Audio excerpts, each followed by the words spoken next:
Oke, Bismillahirrahmanirrahim. Assalamualaikum warahmatullahi wabarakatuh. Oke, teman-teman semua, selamat datang di semester 2 ya, untuk kelas 11 sejarah IPS atau sejarah peminatan. Hari ini kita akan membahas terkait bab 5, yakni ideologi besar dan pengaruhnya terhadap gerakan kemerdekaan di Asia Afrika. Di sini izinkan saya kemudian membukanya dengan format PDF ya. Saya ingin membukanya dengan format PDF. Hari ini saya akan mencoba membahasnya lebih pada poin apa ini? Pada poin perkembangan paham-paham besar kayak gitu. Hanya itu saja. Jadi poin A terlebih dahulu. Di sini saya akan membukanya dalam bentuk PDF. Karena apa?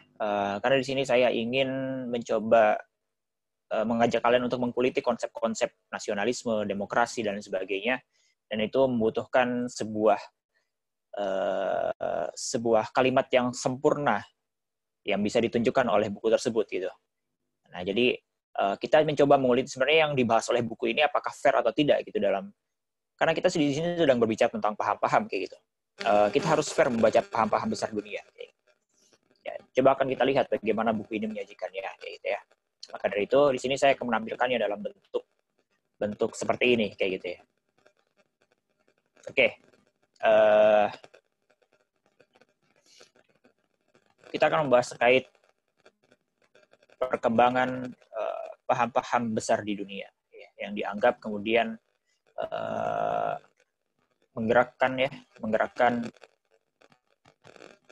gerakan-gerakan nasionalisme yang ada di Asia Afrika. Ya, ini ada paham-paham besar ya. Oke, pertama adalah nasionalisme. Oke, nasionalisme. Dalam buku paket kita, nasionalisme itu disebut nasionalisme adalah paham ajaran kebangsaan yang tumbuh karena rasa cinta kepada bangsa dan tanah air sendiri, serta menempatkan segala kepentingan bangsa di atas kepentingan yang lain. Nah, nggak rapi. Oke. Di sini di kalimat ini, nasionalisme adalah paham atau ajaran kebangsaan yang tumbuh karena rasa cinta kepada bangsa dan tanah air sendiri, serta menempatkan segala kepentingan kebangsaan di atas kepentingan yang lain. Dalam konteks ini benar ya, definisi simpelnya seperti ini. Tetapi pada dasarnya, di sini saya akan menjelaskan bahwa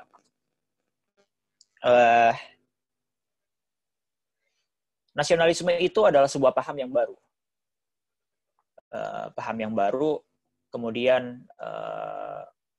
Tapi kemudian paham yang baru ini atau paham yang muda ini kemudian berkembang sangat pesat. Karena paham ini kemudian mendobrak. Jadi kenapa mendobrak sebuah kekuasaan lama? Bahasanya seperti ini. Dulu tidak ada konsep bangsa itu tidak ada. Nasionalisme itu adalah paham yang dimana menjadikan bangsa sebagai objek perjuangannya. Ya. Misalnya negara Indonesia, maka objek perjuangan negara Indonesia itu ya bangsa Indonesia. Kayak itu. Negara Prancis objek perjuangannya itu adalah bangsa Prancis itu sendiri dan lain sebagainya. Nah, sebenarnya bangsa di sini, bangsa Prancis, bangsa Indonesia ini bangsa itu adalah konsep yang baru. Sebelum-sebelumnya itu nggak ada, kayak gitu. Sebelum-sebelumnya itu nggak ada. Bangsa itu dulu bentuknya itu adalah lebih kepada kekuasaan politik yang sifatnya seperti kerajaan, imperium, dinasti dan sebagainya. Kekuasaan raja lah seperti itu. Dan kemudian disinilah ada dobrakan-dobrakan terhadap ini. Mereka tidak puas dengan sistem kerajaannya atau tidak puas dengan raja-rajanya yang kemudian sering bertindak absolut. Kemudian setelah itu mereka menggulingkan mereka melakukan kudetanya dan kemudian karena mereka sudah tidak percaya dengan kerajaan, akhirnya mereka membangun kembali sebuah kekuatan politik baru yang disebut bangsa kayak gitu. Disebut bangsa. Nah, bangsa sendiri bangsa itu apa sih kayak gitu ya? Bangsa itu adalah sekelompok orang yang tinggal di suatu daerah kayak gitu.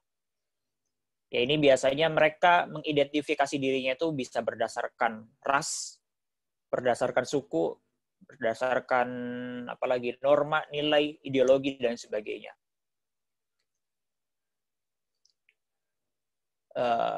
Bangsa Indonesia, misalnya bangsa Indonesia mengidentifikasikan bangsa Indonesia itu adalah sebagai sekelompok orang yang waktu itu pernah dijajah bersama, kayak punya nasib yang sama kayak gitu. Meskipun ada faktor-faktor lain yang menjadi pembentuk bangsa Indonesia, yakni salah satunya adalah agama, Islam. Ya. Islam itu menjadi salah satu faktor terbesar persatuan bangsa Indonesia. Nah, seperti itu. Kemudian Prancis, bangsa Prancis itu identifikasinya adalah bangsawan-bangsawan yang pernah berada di bawah kekuasaan kerajaan Frank, ya, kerajaan Prancis, ya, dan lain sebagainya gitu ya. Jadi sebenarnya konsep bangsa ini juga konsep yang politis kayak gitu, konsep yang seenaknya sendiri gitu ya. Terserah mereka mau menyebut bangsa itu mau yang segimana. Nah seperti itu. Itu ya skill tentang nasionalisme. Kemudian, nah ini nasionalisme Inggris, sudah belum dihapus.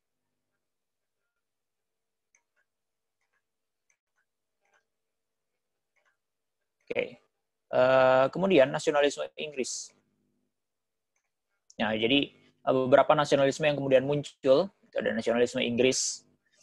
Ya, nanti kalian baca sendiri lah ini ya. Nah, ini di sini dikatakan mulainya itu abad 18 ya. Dimulainya abad 18. Dalam buku ini disebut bahwa nasionalisme Inggris mulai dari abad 18. Pada dasarnya sebenarnya sudah mulai dari abad ke-16. Itu adalah ketika, mungkin kan sudah pernah belajar ya, terkait reformasi gereja. Inggris itu menjadi kerajaan pertama yang melakukan deklarasi untuk memisahkan diri dari kekuasaan gereja di Roma. Mereka kemudian membangun sebuah sektenya sendiri, gereja Anglikan ya namanya. Nah, di sini sebenarnya ini juga sebuah gerakan nasionalisme.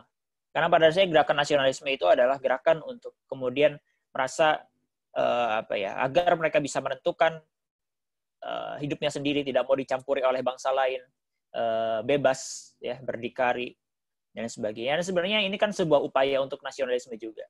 Upaya-upaya yang membebaskan diri dari kekuasaan gereja di Roma itu juga bagian dari nasionalisme. Itu pada masa Raja Henry ke-8 kayak gitu. Ya, itu sebenarnya sudah mulai disebut para ahli itu sudah mulai nasionalisme Inggris. Nah, seperti itu. Nah, terus kemudian di bawah lagi ada nasionalisme yang lain ya kayaknya. Gerakan-gerakan yang lain nggak akan saya bahas satu-satu lah.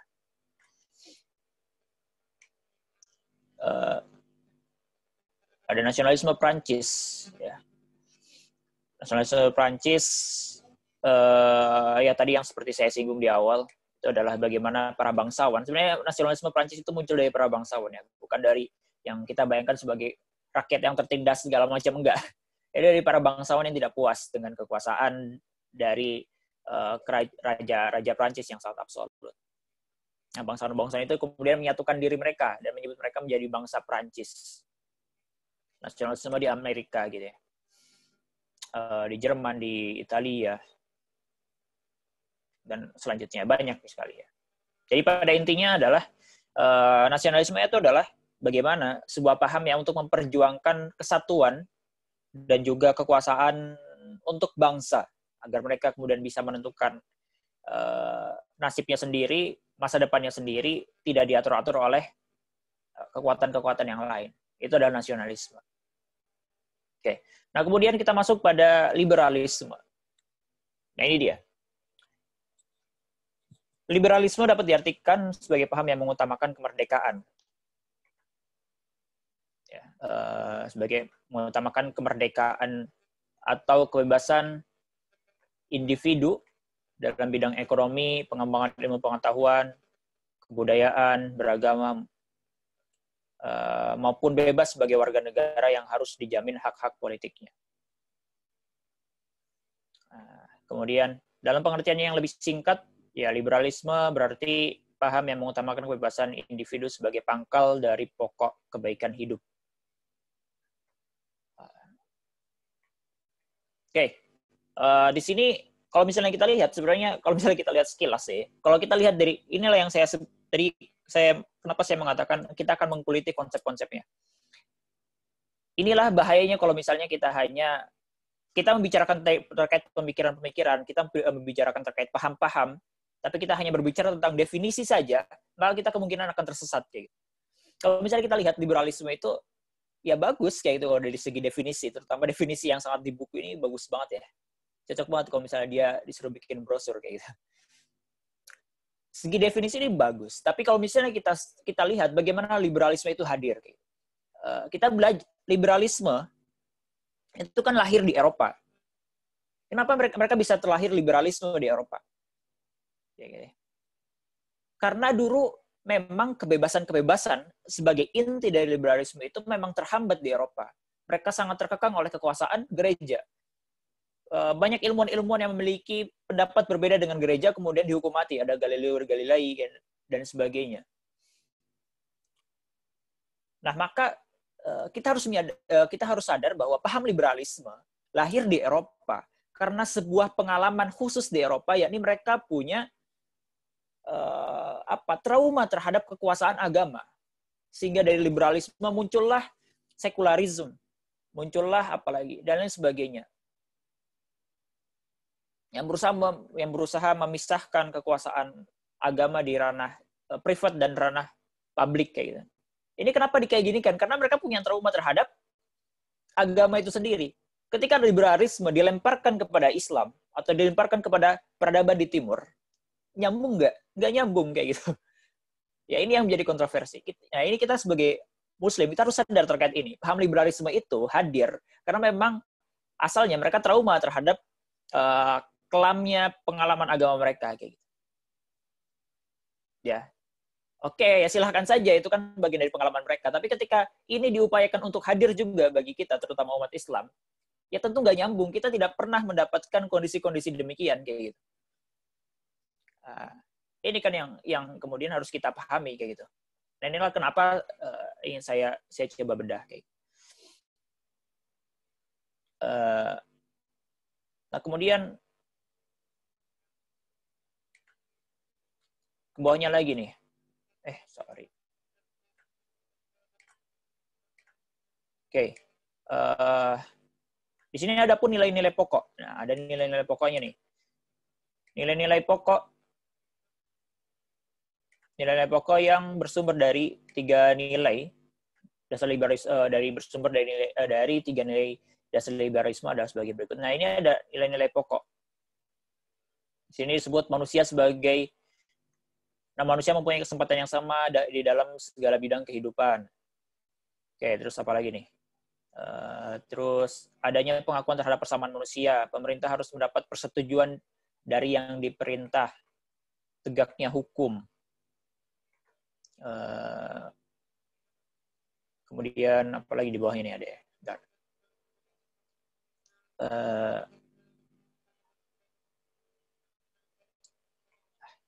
Nah, yang menjadi pemusatan kepentingan adalah individu.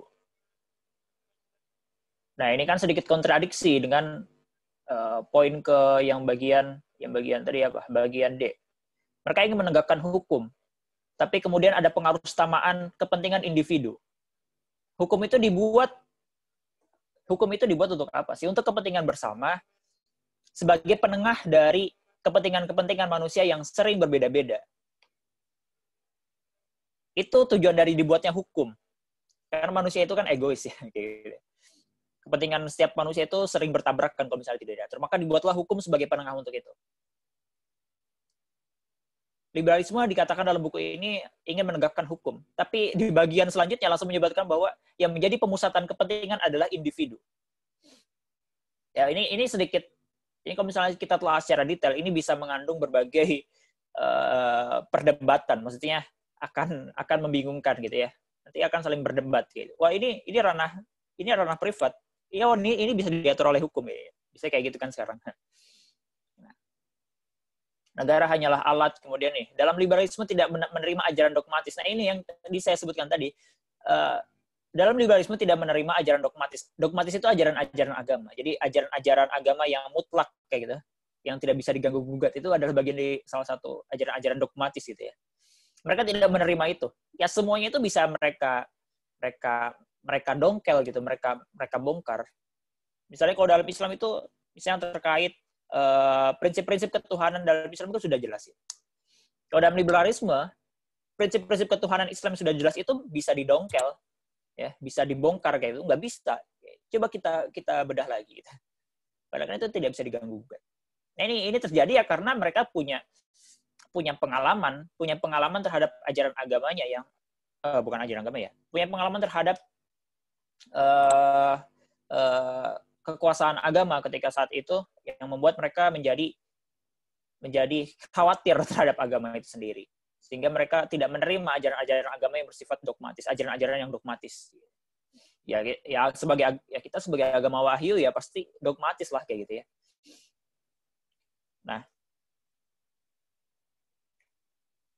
Nah, tapi di sini disebutkan ya liberalisme muncul di Eropa sebagai reaksi atas kekuasaan raja yang absolut. Rakyat tidak diberi kebebasan dalam bidang politik, ekonomi, ilmu pengetahuan, kebudayaan, dan dalam memeluk agama. Ya bisa kayak gitu ya. Jadi ya memang dulu juga ada hal seperti ini, raja-raja bertindak absolut dan sebagainya. Tapi kan bukan hanya ini saja yang membuat liberalisme itu hadir. Ini sebenarnya tidak disebutkan sama sekali terkait pengalaman apa ya? Pengalaman kekuasaan gereja itu yang juga mencengkeram rakyat Eropa saat itu tidak disebutkan di sini. Ya.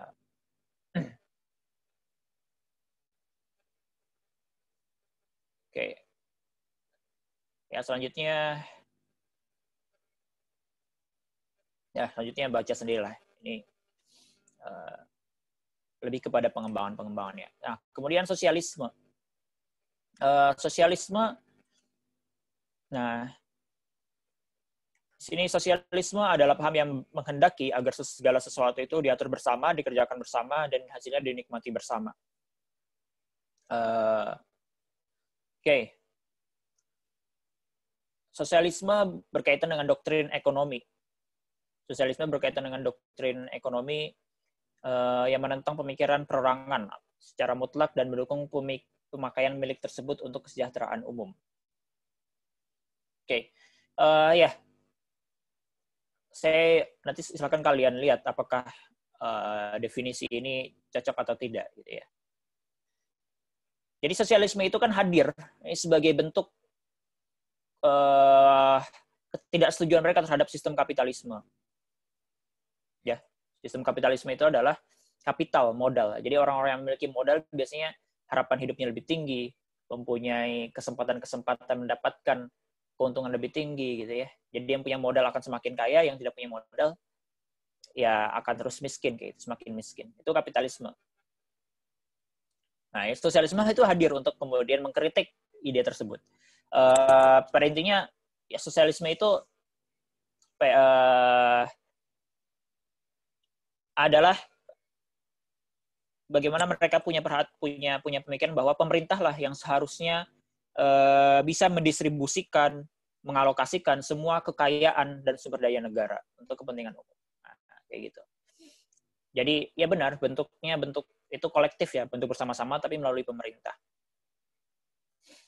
Nah, sosialisme dalam hal ini mencakup banyak teori. Ini kalimat selanjutnya, mencakup banyak teori dari yang moderat berpandangan bahwa hanya perusahaan umum dan sumber alam saja yang seharusnya menjadi milik negara, sampai yang radikal dan yang sosialisme marxisme. Ya sebenarnya kayak gini, persoalan sosialisme itu sampai sekarang itu para pengikut atau ilmuwan sosialisme itu masih punya PR untuk menjelaskan sosialisme itu sebenarnya seperti apa. Kalau sosialisme marxisme itu bagaimana? sosialisme Marxisme itu adalah menurut Karl Marx mengatakan bahwa mengatakan bahwa sosialisme itu hanyalah sebuah sistem untuk mencapai sebuah kondisi bernama komunisme. Ya, sebuah proses. Sosialisme itu adalah sebuah proses untuk mencapai komunisme. Komunisme itu yang seperti apa sih? Komunisme itu adalah semacam angan-angan yang mengatakan bahwa manusia itu nanti akan sampai pada kondisi di mana manusia itu bersaudara, kayak semuanya bersaudara. Manusia itu bekerja bukan untuk mencari uang, tapi hanya untuk memenuhi kebutuhannya, kayak gitu. Jadi dalam teori Marxisme itu, Karl Marx itu memaksakan manusia itu akan menjadi baik dan pasti akan baik. Jadi aslinya manusia itu baik. Jadi makanya ini kan ini indah sekali ya cita-cita Karl Marx. Jadi semua manusia itu bersaudara. Kemudian mereka bekerja itu bukan untuk mencari keuntungan, tapi hanya untuk memenuhi kebutuhannya, kayak gitu. Dan sebagainya. Ini kan sebuah cita-cita yang memaksakan ya. Jadi memaksakan bahwa manusia itu pasti akan baik dan akan baik. Dan juga pemerintah itu pasti kerjanya itu hanya memikirkan rakyatnya atau manusia saja gitu. Tidak pernah pemerintah itu berpikiran untuk mengambil keuntungan pribadi dan sebagainya, kayak gitu. Ini kan naif ya kalau kita berbicara tentang manusia gitu ya. Sangat naif sekali. Makanya disebut sosialisme utopis. Utopis itu adalah angan-angan atau ya hayalan-hayalan gitu ya. Maka dari itu ya, sosialisme menurut Karl Marx sampai sekarang kan tidak pernah hadir, kayak gitu ya. Sudah 1 abad ini idenya tidak jelas, kayak gitu ya. Nah, yang jadi persoalan itu adalah tadi kan dikatakan bahwa manusia itu hanya bekerja hanya untuk kebutuhannya, kayak gitu ya, bukan untuk mencari upah. Sementara kebutuhan orang itu kan berbeda-beda. Jadi ketika negara membagikan barang-barang atau membagikan rakyatnya kebutuhannya, jadi negara itu yang menentukan kebutuhan rakyatnya gitu kan. Ya, kebutuhan manusia itu kan berbeda-beda. Indikator mereka dalam memilah-milah, oh ini kebutuhannya ini, oh ini kebutuhan ini dari apa gitu ya, misalnya gitu. Ini juga menjadi persoalan. Ya akan panjang lah kita membicarakan sosialisme dan Marxisme ini. Pada dasarnya sosialisme itu ya tadi sebenarnya pikiran asli, pikiran dasar sosialisme itu adalah mereka berpendapat bahwa pemerintah itu adalah pihak yang harus mendistribusikan dan mengalokasikan sumber daya dan juga kekayaan. Jadi pemerintah, jadi itu hanya dari pemerintah, bukan dari individu. Individu kan punya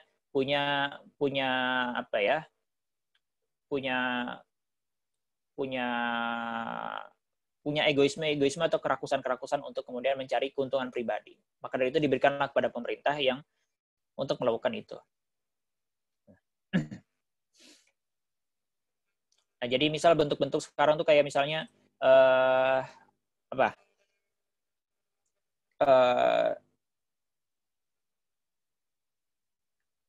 subsidi kayak gitu ya, jaminan kesehatan, jaminan sosial, itu adalah bagian dari berangkat dari pemikiran sosialisme gitu kan. Tuh. Nah, kemudian ada demokrasi. Demokrasi ini berasal dari bahasa Yunani yang demos, rakyat, kratos, pemerintahan atau kekuasaan. Ya, demokrasi secara umum berarti suatu sistem pemerintahan yang mengakui hak seluruh anggota masyarakat untuk ikut berpartisipasi dalam keputusan politik, baik secara langsung maupun tidak langsung. Nah, kemudian prinsip-prinsip demokrasi meliputi hal berkaitan dengan kedaulatan rakyat, pemerintahan berdasarkan persetujuan dari yang diperintah, kekuasaan mayoritas, hak-hak minoritas, jaminan hak asasi manusia, pemilihan yang bebas, adil, dan jujur, dan lain sebagainya. Nah, ini yang jadi persoalan di sini sebenarnya. Demokrasi itu apa sih? Karena demokrasi dalam prakteknya itu akan sangat bermacam-macam. Misalnya, kita pernah masuk dalam masa demokrasi terpimpin, masa Soekarno. Demokrasi terpimpin pada masa Soekarno itu identik dengan kekuasaan Soekarno yang sangat bertangan besi gitu. Soekarno itu pernah menjadi semacam diktator kayak gitu ya, dengan demokrasi terpimpinnya. Padahal demokrasi itu sendiri tadi kan kita lihat, kita ikuti kembali, demokrasi itu adalah pemerintahan yang mengakui hak seluruh anggota masyarakat untuk ikut berpartisipasi dalam keputusan politik, kemudian ada jaminan hak asasi manusia dan sebagainya. Ini kan dalam prakteknya itu berbeda-beda lagi. Negara-negara sosialis atau negara-negara komunis pun juga menggunakan istilah demokrasi kayak gitu. Mereka menggunakan biasanya demokrasi rakyat, tuh. lebih itu lagi. Tapi pada prakteknya mereka diktator kayak gitu. Jadi demokrasi itu memang apa ya? Sebenarnya ini adalah semacam alat saja. Demokrasi itu adalah sebuah sistem itu adalah alat, itu saja. Nah, dalam prakteknya ya itu terserah negaranya. Buktinya ini banyak apa ya banyak penafsiran demokrasi, praktek-praktek demokrasi yang kemudian itu berlainan dengan prinsip-prinsip demokrasi pada aslinya. Kalau Indonesia sendiri, demokrasi sekarang kita itu apa? Demokrasi Pancasila kita. Ya, apa sih demokrasi? Jadi kita menjalankan demokrasi dengan prinsip-prinsip yang ada dalam Pancasila. Misalnya ketuhanan yang Maha Esa, kemanusiaan yang adil dan beradab, dan sebagainya. Nah, kalau di Eropa, demokrasi seperti apa? Mereka menggunakan demokrasi konstitusional. Bukan di Eropa ya. Sebagian besar negara sekarang menggunakan demokrasi konstitusional. Jadi demokrasi itu dibatasi. Ya, demokrasi oleh konstitusi. Konstitusi itu adalah peraturan. Jadi menggunakan demokrasi itu dibatasi oleh aturan-aturan. Nah, itu digunakan oleh sebagian besar mainstream negara-negara di dunia. Nah, itu. Kemudian pan-Islamisme yang merupakan paham yang bertujuan menggalang persatuan dan kesatuan antar umat Islam sedunia. Ya. Pan-Islamisme kemudian berkembang menjadi gerakan memperjuangkan dan mempersatukan umat di bawah satu negara Islam. Oke. Ya, itu dia. Pan-Islamisme juga menjadi salah satu paham besar ya. Jadi ya Indonesia merdeka itu kan juga salah satunya karena ada momentum kebangkitan kesadaran politik Islam gitu kan. Bagaimana kalau misalnya kita ingat ya dalam sejarah itu di Indonesia kan yang memperjuangkan kemerdekaan itu banyak sekali dari gerakan-gerakan Islam, ormas-ormas Islam, ulama-ulama, santri-santri gitu. Bahkan dalam api sejarah sendiri kan disebut bahwa sebenarnya kemerdekaan Indonesia itu adalah menceritakan terkait perjuangan para ulama gitu, sejarah para ulama. Nah, ini sebenarnya kan juga terjadi karena adanya salah satunya karena adanya ide-ide pan-Islamisme. Ide pan-Islamisme itu juga menjadi satu rangkaian dari bagaimana kesadaran politik Islam saat itu, yang pada saat itu mereka sadar bahwa banyak negara-negara Islam yang dalam kondisi terjajah. Sehingga itu membangkitkan kesadaran Islam. Kalau dalam sejarah itu disebut revivalisme Islam kayak gitu. Jadi apa ya? Keinginan untuk mencapai kebangkitan Islam itu kan terjadi di banyak negara-negara. Di Timur Tengah pun lahir banyak organisasi-organisasi besar kayak gitu ya, Salihwanul Muslimin dan sebagainya. Ya ini kemudian membawa banyak sekali perubahan-perubahan di wilayah Asia Afrika Utara dan juga banyak negara-negara di Asia. Nah seperti itu. Ya mungkin itu saja ya. Jadi ya gitu-gitu aja. Kita sedikit mengulas bagaimana paham-paham besar itu sebenarnya bagaimana sih. Tentu ini masih yang tadi saya jelaskan itu masih sekelumit ya terkait paham-paham tersebut. Ya mungkin itu saja. Jangan lupa dikerjakan tes pemahamannya. Terima kasih. Assalamualaikum.